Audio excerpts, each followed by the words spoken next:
नमस्कार। प्रादेशिक समाचार के साथ मैं पूनम करकेट्टा। पहले मुख्य समाचार।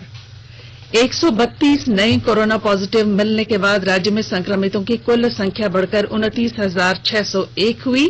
3 संक्रमितों की हुई मौत। पलामू में उग्रवादियों से पुलिस की हुई मुठभेड़, कई हथियार बरामद। स्वतंत्रता दिवस पर झारखंड के डीएसपी नीरज कुमार और एसआई पुष्पराज को उत्कृष्ट सेवा के लिए केंद्र सरकार की ओर से किया जाएगा सम्मानित। और श्रीकृष्ण जन्माष्टमी को लेकर राज्य भर में उत्साह का माहौल। कोरोना को देखते हुए इस बार श्रद्धालु मंदिरों में आयोजित समारोह में भाग नहीं ले सकेंगे। और अब समाचार विस्तार से। राज्य में आज 132 नए कोरोना संक्रमित मरीज मिलने के बाद कुल संख्या 19,601 हो गई है। आज 3 संक्रमितों की मौत के बाद कोरोना से मरने वालों की कुल संख्या बढ़कर 197 हुई। राजधानी रांची स्थित रिम्स में 3 कोरोना संक्रमितों की मौत हो गई है।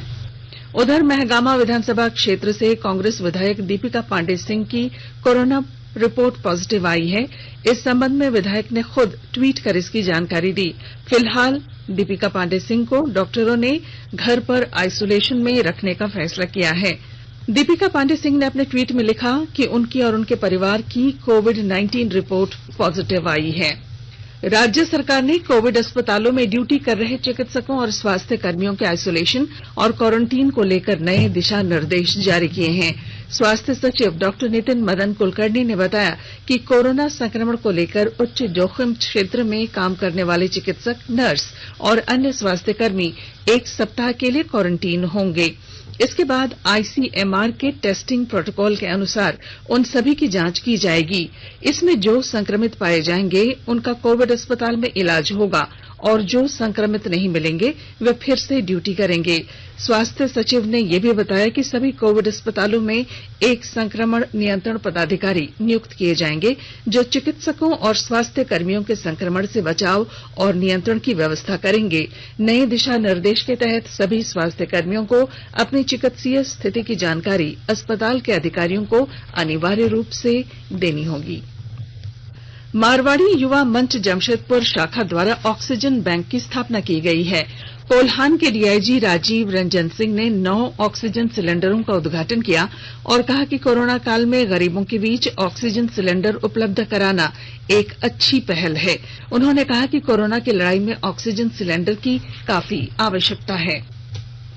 रांची के उपायुक्त छवि रंजन ने लोगों से अपील की है कि विनिर्देशन औपचारिक फॉर्म GRF ID लेने के बाद ही कोविड-19 की जांच के लिए नमूना जमा करें। उन्होंने सभी लैब संचालकों से अपील की है कि SRF ID जारी किए बिना किसी भी व्यक्ति का न सैंपल लिया जाए और न ही कोविड टेस्ट रिपोर्ट जारी की जाए। उपायुक्त ने कहा कि अगर किसी लैब में बिना SRF ID दिए किसी को सैंपल देने के लिए बाध्य किया जाता है तो इसकी जानकारी तुरंत जिला प्रशासन को दें। उन्होंने कहा कि SRF ID बताए बिना कोविड टेस्ट रिपोर्ट जारी की गई तो संबंधित लैब के खिलाफ पैंडेमिक एक्ट और आपदा प्रबंधन एक्ट के तहत कड़ी कार्रवाई की जाएगी। वैश्विक महामारी कोरोना के बीच हजारीबाग जिले के आधा दर्जन से अधिक युवक युवतियों ने यहां की स्थानीय कला कोहबर और सोहराई को वैश्विक पहचान दिलाने की दिशा में नया प्रयोग शुरू किया है। इसे लेकर मास्क पर कोहबर और सोहराई कला उकेरे जा रही हैं ताकि यह सुंदर लगे और लोग आकर्षित होकर इसका उपयोग करें। मास्क पर कोहबर और सोहराई उकेर कर इसे सुंदर बनाने वाले युवा इसे ऑनलाइन माध्यम से दुनिया के किसी भी कोने में उपलब्ध कराने की दिशा में कार्य करने की पहल कर रहे हैं। विचार और आइडिया जो है बेसिकली तो फिल्म से आया, जो 16 में हम लोग किया। 2016 में दिन क्रेडिबल हजारीबाग फिल्म जिसमें सोहराय और कोहबर को रिप्रेजेंट करने की कोशिश की गई है और वहां से जो आइडिया आया एक अटैचमेंट के थ्रू हम लोग के दिमाग में चीज आया कि इसको लोगों तक जाना जरूरी है। ये जो झारखंड का आर्ट फॉर्म है ये देश विदेश दुनिया हर जगह जा सके। तो ये कोशिश है कि इस प्रोडक्ट को ऑनलाइन अवेलेबल करा करके, डिजिटल मार्केट में अवेलेबल करा करके अमेजन, फ्लिपकार्ट के मदद से हम इसे इंडिया ही नहीं पूरे वर्ल्ड में इस आर्ट फॉर्म को रिप्रेजेंट कर सके। हम लोग यहाँ पे अपने झारखंड की कला को दर्शा रहे हैं जो कि है कोहबर और सोहराय। इससे हमें बहुत अच्छा लग रहा है कि लोग फैशन के जरिए ही इसे जान रहे हैं। इसकी डिमांड पे है अभी और कोरोना में तो मास्क की जरूरत होती है, इसीलिए कुछ नया ट्राई करके मास्क में अपनी कला को दिखा रहे हैं। आकाशवाणी का समाचार सेवा प्रभाग आज अपने फोन इन कार्यक्रम में कोविड-19 पर विशेष परिचर्चा प्रसारित करेगा। ये कार्यक्रम रात 9:30 से एफएम गोल्ड और अतिरिक्त मीटरों पर सुना जा सकेगा। Public health foundation of India के अध्यक्ष डॉक्टर के श्रीनाथ रेड्डी चर्चा में भाग लेंगे। श्रोता टोल फ्री नंबर 1800-115767 पर फोन कर विशेषज्ञ से सवाल पूछ सकते हैं। इसके अलावा 011-233-14444 पर भी सवाल पूछे जा सकते हैं। नंबर एक बार फिर सुन लीजिए 1800-115767। Twitter handle @AIR news alerts पर #AskAIR के जरिए भी सवाल पूछे जा सकते हैं। यह कार्यक्रम हमारी वेबसाइट newsonair.com और हमारे YouTube channel news on AIR official पर भी उपलब्ध रहेगा। Mobile app news on AIR से भी अपडेट लिए जा सकते हैं।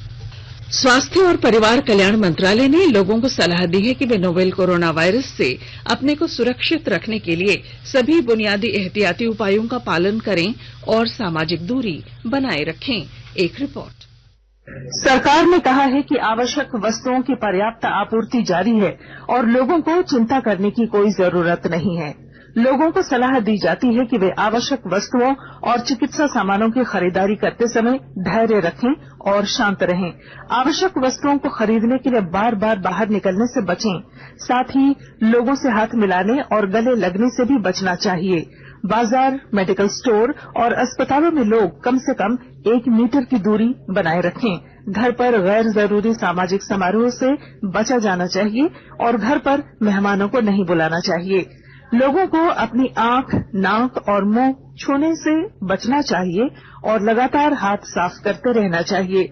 हाथ को दोनों तरफ से कम 20 सेकंड तक रगड़कर धोना चाहिए। यदि कोई व्यक्ति खांसी या बुखार से पीड़ित है तो वह दूसरों के संपर्क में आने से बचे और डॉक्टर से तुरंत परामर्श ले। स्वास्थ्य मंत्रालय ने कोरोना वायरस के बारे में जानकारी के लिए एक टोल फ्री नंबर 1075 जारी किया है। इधर राज्य सरकार की ओर से भी कई दिशा निर्देश जारी किए गए हैं।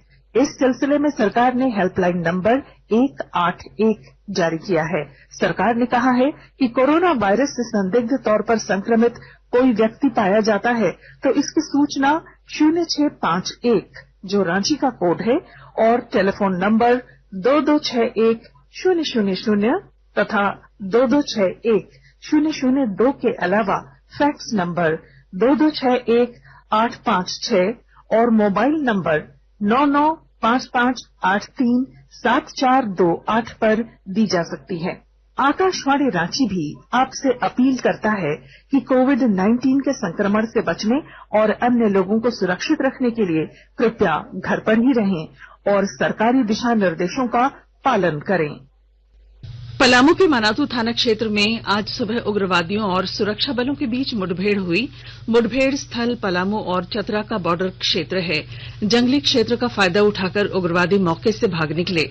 वहीं सुरक्षा बलों ने मुठभेड़ स्थल से एक इंसास कार्बन राइफल बरामद की है।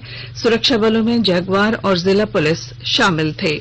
पुलिस अधीक्षक अजय लिंडा ने बताया है कि सुरक्षा बलों को गुप्त सूचना मिली थी कि कुछ उग्रवादी किसी बड़ी घटना को अंजाम देने के लिए इलाके में घूम रहे हैं। जवानों को देखते ही उग्रवादियों ने फायरिंग शुरू कर दी। जवाबी कार्रवाई में सुरक्षा बलों ने भी फायरिंग की। आकाशवाणी के ताजा तरीन समाचारों के लिए आप हमारी वेबसाइट newsonair.com पर लॉग ऑन कर सकते हैं। ताजा समाचार ट्विटर @AIR न्यूज अलर्ट्स और Facebook page all India radio news पर भी उपलब्ध है। आप प्रादेशिक समाचार एकांश के Twitter account @AIR news Ranchi _ और Facebook page AIR news Ranchi के अलावा YouTube channel regional news unit Ranchi पर भी हमारे बुलेटिन सुन सकते हैं। स्वतंत्रता दिवस के अवसर पर राज्य के 2 पुलिसकर्मियों को उत्कृष्ट सेवा के लिए केंद्रीय गृह मंत्रालय की ओर से सम्मानित किया जाएगा। झारखंड के 2 पुलिसकर्मियों में हेडक्वार्टर डीएसपी नीरज कुमार और SI पुष्पराज शामिल हैं। इनके अलावा सीबीआई इंस्पेक्टर परवेज आलम को भी सम्मानित किया जाएगा।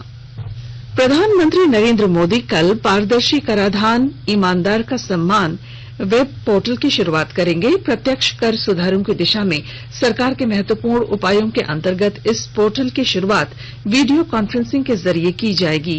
केंद्रीय प्रत्यक्ष कर बोर्ड सीबीडीटी ने हाल के वर्षों में प्रत्यक्ष कर प्रणाली के क्षेत्र में कई बड़े सुधार किए हैं। प्रधानमंत्री स्वनिधि योजना के अंतर्गत आवेदन करने वालों की संख्या 41 दिनों में ही 5 लाख पार कर गई है। इनमें से 1 लाख लोगों के कर्ज भी मंजूर कर लिए गए हैं। इस योजना को लेकर रेहड़ी और पटरी विक्रेताओं में उत्साह देखा जा रहा है, क्योंकि उन्हें लॉकडाउन के बाद अपना व्यवसाय फिर शुरू करने के लिए सस्ती दरों पर ऋण उपलब्ध कराए जा रहे हैं। इस योजना के अंतर्गत 1 वर्ष के लिए 10,000 रूपये का कर्ज बिना किसी जमानत के दिया जा रहा है। इसके अलावा इन लोगों को कर्ज का नियमित भुगतान करने पर ब्याज में 7% वार्षिक दर से सब्सिडी भी दी जाएगी। उपराष्ट्रपति एम वेंकैया नायडू ने कहा है कि स्वतंत्रता सेनानियों के बलिदान का पाठ्य पुस्तकों में विशेष उल्लेख किया जाना चाहिए। आज नई दिल्ली में नेताजी भारत की स्वतंत्रता और ब्रिटिश अभिलेखागार पुस्तक का विमोचन करते हुए उन्होंने ऐतिहासिक घटनाओं का व्यापक और उद्देश्यपूर्ण उल्लेख करने की आवश्यकता पर जोर दिया। आज अंतर्राष्ट्रीय युवा दिवस का जिक्र करते हुए उपराष्ट्रपति ने युवाओं से नेताजी के जीवन से प्रेरणा लेने और नए भारत का निर्माण करने की दिशा में प्रयास का आह्वान किया। इधर गृह मंत्री अमित शाह ने अंतर्राष्ट्रीय युवा दिवस के अवसर पर युवाओं को अपनी शुभकामनाएं दी हैं। श्री शाह ने ट्वीट के माध्यम से कहा कि युवा किसी भी राष्ट्र की सबसे बड़ी शक्ति और संपत्ति होते हैं। भारत के पास विलक्षण, महत्वाकांक्षी और कौशल से संपन्न युवा शक्ति मौजूद है। लातेहार जिले में आंगनबाड़ी केंद्रों को मॉडल रूप देने की तैयारी पूरी कर ली गई है। इसे लेकर सीसीएल के साथ समझौता भी किया गया है। विस्तृत ब्यौरा दे रहे हैं हमारे लातेहार संवाददाता। लातेहार जिले में सेंट्रल कोल्ड फील्ड के सहयोग से 167 आंगनबाड़ी केंद्रों को मॉडल रूप दिया जाएगा। सीसीएल व जिला प्रशासन के बीच इस बात पर समझौता हुआ है। जिला प्रशासन की ओर से जिला समाज कल्याण पदाधिकारी प्रीति सिन्हा, जबकि सीसीएल की ओर से महाप्रबंधक एके सिंह ने समझौता पत्र पर हस्ताक्षर किए हैं। महाप्रबंधक एके सिंह ने कहा कि सीसीएल खनन क्षेत्र के विकास एवं विस्थापितों को सारी सुविधा देने के लिए संकल्पित है। उन्होंने कहा कि इसके अलावे खनन क्षेत्र के विकास के लिए अन्य कार्य भी कराए जाएंगे। जिले के उपायुक्त जिशान कमर ने सीसीएल के कार्य की सराहना की है एवं हर संभव सहयोग करने का भरोसा दिलाया है। उपायुक्त ने कहा कि आंगनबाड़ी केंद्रों को मॉडल रूप देने से अन्य सुविधाएं भी बढ़ेंगी। संजय कुमार तिवारी, आकाशवाणी समाचार, लातेहार। श्री कृष्ण जन्माष्टमी को लेकर राजधानी रांची सहित राज्य भर में उत्साह का माहौल है। कोरोना को लेकर मंदिरों में श्रद्धालुओं के प्रवेश पर रोक है और सिर्फ पुजारी ही पूजा में शामिल होंगे। वहीं दूसरी ओर श्रद्धालु अपने अपने घरों में ही जन्माष्टमी की पूजा अर्चना कर रहे हैं। और अब संक्षिप्त खबरें। जनजातीय मामलों के केंद्रीय मंत्री अर्जुन मुंडा ने आज खूंटी के भाजपा जिला कार्यालय में कार्यकर्ताओं के साथ बैठक की। इस दौरान उन्होंने कहा कि कोरोना संकट काल में समस्याएं बढ़ी हैं और केंद्र सरकार हर संभव लोगों की मदद को तैयार है। चतरा के ईटखोरी थाना क्षेत्र में एक निजी बैंक के कर्मचारी की अज्ञात अपराधियों ने गोली मारकर हत्या कर दी। इसे लेकर हत्या और लूट का मामला दर्ज कराया गया है। पलामू के विश्रामपुर स्थित रेहला थाना क्षेत्र में आज एक महिला अपने 3 बच्चों के साथ चलती मालगाड़ी के आगे कूद गई। इससे महिला और उसके एक बेटे की मौके पर ही मौत हो गई, जबकि 2 गंभीर रूप से जख्मी हैं। घायलों को अस्पताल में भर्ती करा दिया गया है। इधर राजधानी रांची के धुरवा थाना क्षेत्र में आज 2 लोगों ने आत्महत्या कर ली। पुलिस मामले की छानबीन कर रही है। और अब बुलेटिन के आखिर में मुख्य समाचार एक बार फिर। 132 नए कोरोना पॉजिटिव मिलने के बाद राज्य में संक्रमितों की कुल संख्या बढ़कर 19,601 हुई।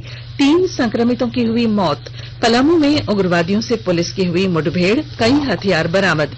स्वतंत्रता दिवस पर झारखंड के डीएसपी नीरज कुमार और एसआई पुष्पराज को उत्कृष्ट सेवा के लिए केंद्र सरकार की ओर से किया जाएगा सम्मानित। और श्री कृष्ण जन्माष्टमी को लेकर राज्य भर में उत्साह का माहौल। कोरोना को देखते हुए इस बार श्रद्धालु मंदिरों में आयोजित समारोह में भाग नहीं ले सकेंगे। और इसके साथ ही आकाशवाणी रांची से प्रादेशिक समाचार का ये बुलेटिन समाप्त हुआ। नमस्कार। घर में रहिए, सुरक्षित रहिए, और सुनते रहिए आकाशवाणी।